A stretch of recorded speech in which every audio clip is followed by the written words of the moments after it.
ఎవరు అడ్డొచ్చినా ఆగదు, మూసి ప్రక్షాళన చేసి తీరుతాం, తరాల తరబడి పేదలు మురికిలను జీవించాలా, వారి జీవన విధానంలో మార్పు రావద్దా, ఇల్లు కోల్పోయే వారి బాధలు నాకు తెలియవా, హరీష్ కేటీఆర్ ఈటలు వారం రోజులు పేదల మధ్య ఉంచితే సమస్యలు అర్థమవుతాయి, 1,00,000 కోట్ల కాళేశ్వరం ఏమైందో చూసాం, నోటిఫికేషన్లు ఇచ్చి నియామకాలు విస్మరించారు, 10 నెలల్లో 60,000 నియామకాలు చేశాం, ముఖం చెల్లక కేసీఆర్ ఎక్కడున్నారో ఆ 1635 మందికి నియామక పత్రాలు అంటూ చూస్తా ఉన్నాం.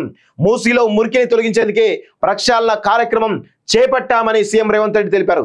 ఎవరు అడ్డొచ్చినా ఇది ఆగదని స్పష్టం చేశారు. దీన్ని అడ్డుకునేటువంటి ప్రయత్నం చేస్తున్న వారు ఏళ్ల తరబడి మూసి మురికి కూపంలో జీవిస్తున్న వారి గురించి ఆలోచించాలన్నారు. మూసి పరివాహక ప్రాంతంలో దుర్భర జీవితం గడుపుతున్న పేదల బాధలు అర్థం చేసుకోరా, తరాలన్నీ మూసి మురికిలోనే జీవించాలా, వారి జీవన విధానంలో మార్పు రావద్దా అని ప్రశ్నించారు. తాను జెడ్పీటీసీ నుంచి ఇక్కడి దాకా వచ్చానని, పేదల మధ్యనే ఉంటూ వారి ఇబ్బందులు తెలుసుకోలేనా అని అన్నారు. ఇల్లు కోల్పోయిన నిరుపేద కుటుంబాల బాధలు తనకు అర్థమవుతాయన్నారు. ఆదివారం రెసిడెన్షియల్ స్కూళ్ల principal, civil, ENC, mission Bhagiratha, ప్రజారోగ్య, మున్సిపల్, గిరిజన సంక్షేమ, R&B విభాగాలకు సంబంధించినటువంటి అసిస్టెంట్ ఎగ్జిక్యూటివ్ ఇంజనీర్లు, అగ్రికల్చర్ ఆఫీసర్లు, ఫిజికల్ ఎడ్యుకేషన్ టీచర్లు, లైబ్రరీయన్ పోస్టులకు ఎంపికైన 1635 మందికి ప్రభుత్వం నియామక పత్రాలు అందజేసింది. సో ఈ సందర్భంగా చాలా అద్భుతమైనటువంటి మాట కూడా చెప్పడం జరిగింది. సో అది కూడా మనం వినాలి. ఎందుకంటే ఈరోజు ఈ దేశంలో ఉన్నటువంటి అన్ని నదులకు సంబంధించినటువంటి పేర్లను మన ఆడబిడ్డలు పెట్టుకుంటాం. గంగా, గోదావరి, యమున, సరస్వతి, ఇలా అనేక రకాలైనటువంటి పేర్లను మనం పెట్టుకుంటూ ఉంటాం. కానీ మూసి అని పెట్టుకోవడం మాత్రం చాలా ఇబ్బందులు పడుతూ ఉంటాం. ఎందుకు అనేది చాలా స్పష్టంగా నిన్న రేవంత్ రెడ్డి గారు కూడా తన స్పీచ్లో చెప్పడం జరిగింది. ఒకసారి దాన్ని కూడా మనం వినేటువంటి ప్రయత్నం చేద్దాం. కృష్ణ, గోదావరి, యమున, గంగా, సరస్వతి అన్ని నదుల పేర్ల మీద మన ఆడబిడ్డలకు పేర్లు పెట్టుకుంటున్నాం. అవునా? మన ఇంట్లో ఆడబిడ్డ పుడితే కృష్ణాను, కావేరు, గోదావరి, సరస్వతి, గంగాను అని నదుల పేర్లు మన బిడ్డలకు పెట్టుకుంటున్నాం.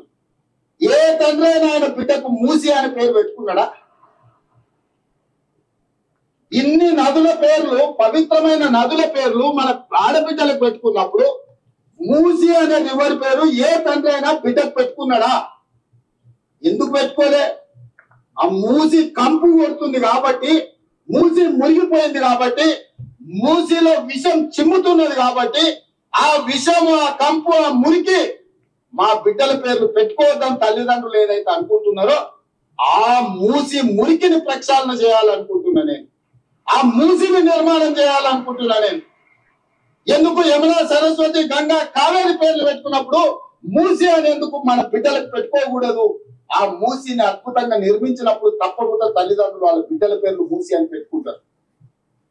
సో ఇది నిన్న రేవంత్ రెడ్డి ఒక మీటింగ్ లో చెప్పినటువంటి విషయాలు. వాస్తవం కూడా ఇది కూడా కరెక్ట్ అని మనం అనుకోవాలి. ఎందుకంటే మూసి పేరు మనం ఇప్పటివరకు ఎవరు కూడా పెట్టుకోలేదు.